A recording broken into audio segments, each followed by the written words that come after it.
Hi, welcome to Sharon from Vivid Days. Now this video is just to show you this mat that I am using from Love Life.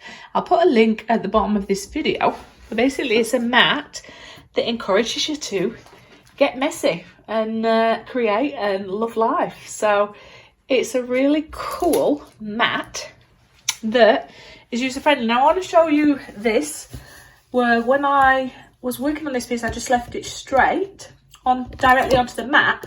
So in theory, if I was using paper or anything, it would get stuck. But what it has done, I don't have nipples, it's flattened out, but it pulls off so easy. Now, here, it's not about showing you my art, it's about showing you the mat.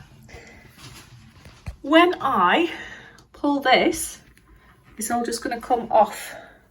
So the idea being, strip it off, save them, your bits if you want to make skins out of them, but you've got a clean workstation. Anyway, I'm Sharon, I'm digressing, but this is this cool mat.